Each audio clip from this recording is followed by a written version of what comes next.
Hello students, how are you. चलो आज करते हैं point number 4.3 integrated reaction rate. Students, integrated reaction rate में क्या होता है? तो कि कोई भी रिएक्शन है उसका रेट है वो कॉन्सेंट्रेशन के ऊपर ही डिपेंड होगा। किसके ऊपर डिपेंड होगा? कॉन्सेंट्रेशन के ऊपर ही डिपेंड होगा। तो अगर कॉन्सेंट्रेशन पता है और रेट निकालना है तो इजी वे कौन सी है? तो कि उसका स्लोप लिया जाए। उसका स्लोप लिया जाए तो अच्छे से उसका रेट रिएक्शन निकल सकता है। बट स्लोप लेने के लिए यहाँ पे टाइमिंग और कंसंट्रेशन दोनों हमारे पास है, तो टेंजेंट ले लेते हैं। मेजरमेंट करते हैं, इंटीग्रेशन ले लेते हैं। तो इंटीग्रेटेड के माध्यम से मतलब उनके वे से हम यहाँ पे रेट ऑफ रिएक्शन को फाइंड करेंगे। Different different rate of reaction लेंगे। सबसे पहले आज है हमारा जीरो ऑर्डर रिएक्शन। मान लो हम एक रिएक्शन हो रही है, जीरो ऑर्डर रिएक्शन मतलब क्या होता है? Rate of reaction is proportional to zero power. Rate of, इसकी डेफिनेशन भी लिख ले। Zero order reaction, the rate of the reaction is proportional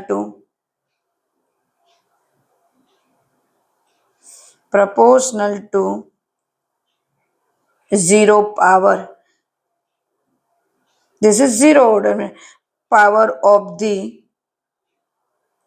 concentration of reactant। मतलब कॉन्सेंट्रेशन का पावर कितना होगा? जीरो ऑर्डर, जीरो पावर होगा। तो यहाँ पे रिएक्शन करते आर ऑपोजिट पी के बीच में एक रिएक्शन हो रही। अब ना उसको रेट लिखते। रेट किस तरह से लिखेंगे? Rate equal to minus D R upon D T, ये हम आगे कर चुके। और उसको के अकॉर्डिंग लिखना है तो के, और पावर क्या है हमारी? जीरो। अब जब भी कोई पावर जीरो होती है, आर किसी की भी पावर जीरो होती है तो वो क्या हो जाता है? वन हो जाता है। तो सो यहां पे लिखेंगे rate equal to minus D R upon D T equal to K multiply one. अब मैं इसको अच्छी तरह से लिखती हूँ, थोड़ा चेंज करती हूँ, रीअरेंज कहते हैं या तो चेंज कर। ये डी टी को ऊपर ले जाती हूँ के बाजू में, तो माइनस के और इसको प्लस कर दे तो यहाँ पे माइनस कर दे डी टी। Clear students? अब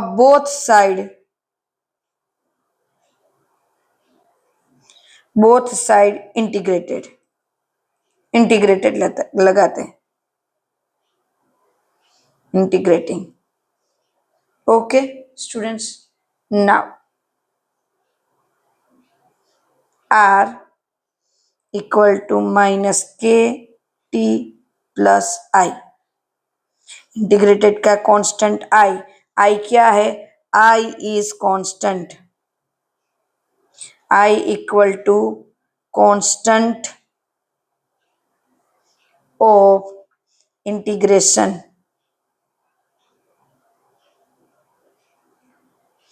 here T equal to zero timing के क्या होगा?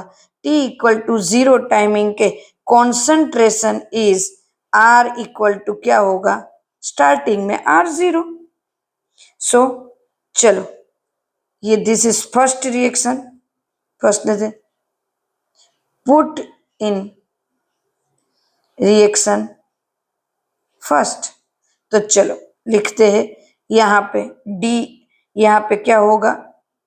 ओके, ये इसको फर्स्ट कह देते, इसको फर्स्ट। तो यहाँ पे क्या होगा? R zero equal to minus K multiply zero plus I. क्यों? जीरो टाइमिंग है तो जीरो।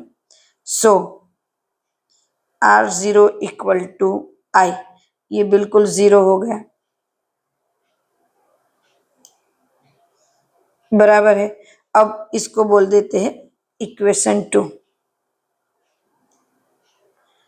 Put in equation 1।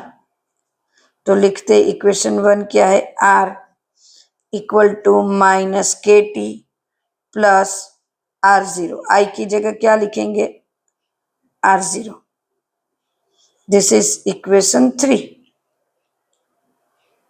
इसको इक्वेशन 3 कहते थे। नाउ अब हम उसका स्लोप लेते हैं, क्या मिला मुझे। अब पहले तो मुझे है ना कि इसको k इक्वल टू मतलब इसको y equal to M X plus C के साथ इसको कंपेयर करते हैं, कंपेयर करते हैं। दिस इज, अब देखो इसका स्लोप क्या मिलेगा, तो कि इसके साथ ये कंपेयर हो रहा है, हो रहा है, इसके साथ ये कंपेयर हो रहा है, तो इसका ग्राफ है वो हमें कैसे मिलेगा, स्ट्रेट लाइन मिलेगा। किस तरह से स्ट्रेट लाइन मिलेगा, इस तरह से स्ट्रेट लाइन मिलेगा स्टूडेंट्स। चलो ड्रॉ करते हैं, चलो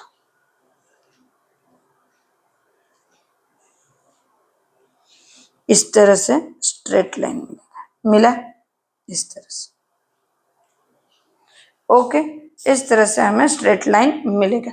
नाउ अब कंपेयर करते हैं, तो ये क्या है, ये जब रिएक्शन होती है, अरे सॉरी स्लोप होता है, तो स्लोप में कौन कहाँ पे होता है, तो कि सी जो होता है वो कॉन्सेंट्रेशन स्टार्टिंग का, तो ये स्टार्टिंग का सी यहाँ पे, मतलब दिस इज R0 स्टार्टिंग का, क्लियर।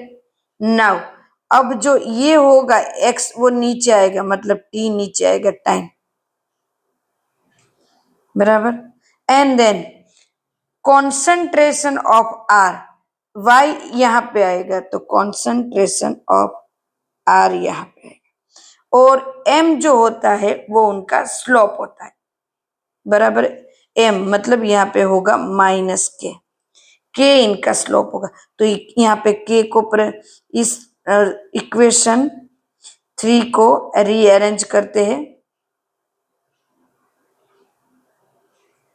तो क्या है, R equal to minus K T plus R0, तो उसको k को करते हैं, तो क्या होगा, k इक्वल टू, अब देखो k को इस तरफ लाते तो वो प्लस हो जाएगा, बट हम R0 को इस तरफ लाएंगे तो प्लस में से माइनस होगा, बट उसको फिर से वापस पीछे कर देंगे, तो क्या होगा, R minus R0 upon T, clear. तो this is zero order reaction, reactively किसके ऊपर डिपेंड है, जीरो ऑर्डर रिएक्शन किसके ऊपर डिपेंड है, तो कि वो कॉन्सेंट्रेशन के ऊपर डिपेंड है, दोनों कॉन्सेंट्रेशन के ऊपर डिपेंड है। सॉरी R0 माइनस आर, हाँ बराबर है, R0 माइनस आर, क्लियर। तो ये कॉन्सेंट्रेशन के ऊपर है, उनके ऊपर डिपेंड, ना तो प्रेशर के ऊपर ना तो किसी और के ऊपर डिपेंड है। यहाँ पे एक और एग्जांपल लेते हैं, लाइक दिस 2NH3 G,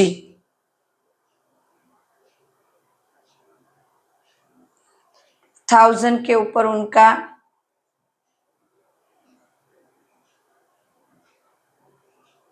है temperature, PT catalysed, N2 plus 3H2,